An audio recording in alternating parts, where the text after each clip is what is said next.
உங்களுடன் ஸ்டாலின் திட்டம் திமுகவிற்கு பலத்த அடியை பொதுமக்களிடம் பெற்று தந்து உள்ளது. பாமக தலைவர் அன்புமணி ராமதாஸ் தமிழக முதலமைச்சர் மு.க.ஸ்டாலின் தலைமையிலான திமுக அரசு அறிவித்த உங்களுடன் ஸ்டாலின் திட்டம் மக்கள் நலனுக்காக உருவாக்கப்பட்டதாக கூறப்பட்டாலும் வருவாய்த்துறை மற்றும் மின்துறை அதிகாரிகளின் கட்டாய கையூட்டு வசூல் மற்றும் முறைகேடுகள் மூலம் ஒரு பெரும் ஊழல் திட்டமாக மாறி உள்ளதாக கடுமையாக குற்றம் சாட்டியுள்ளதை மையமாக கொண்டு இந்த அரசின் நிர்வாக தோல்வி, மக்கள் மீதான அக்கறையின்மை மற்றும்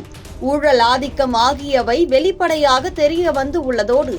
மாநிலத்தின் பொதுமக்களின் நம்பிக்கையை மீண்டும் ஒருமுறை சிதைத்து ஸ்டாலின் தலைமையிலான ஆட்சியின் நேர்மையின்மையை வெளிச்சம் போட்டு காட்டியுள்ளது. இத்தகைய முறைகேடுகள் மக்களின் அடிப்படை தேவைகளை பூர்த்தி செய்ய தவறியதோடு அரசு அதிகாரிகளின் சுயநல போக்கு மற்றும் தவறான நிர்வாகத்தின் காரணமாக மக்களுக்கு வழங்கப்பட வேண்டிய சேவைகள் ஊழல் மற்றும் சுரண்டலுக்கு ஆளாகி தமிழக மக்களின் வாழ்வாதாரத்தை மேம்படுத்துவதாக உறுதியளித்த திமுக அரசின் வாக்குறுதிகள் வெறும் புஸ்வானமாகவே மாறியுள்ளன. இது மக்களிடையே பரவலான அதிருப்தியையும் ஸ்டாலின் அரசுக்கு எதிரான கோபத்தையும் தூண்டி தமிழக அரசியல் களத்தில் மிகப்பெரிய சர்ச்சையாக உருவெடுத்து இந்த ஆட்சியின் நம்பகத்தன்மையையும் ஆளுமை திறனையும் கேள்விக்கு உட்படுத்தியுள்ளது.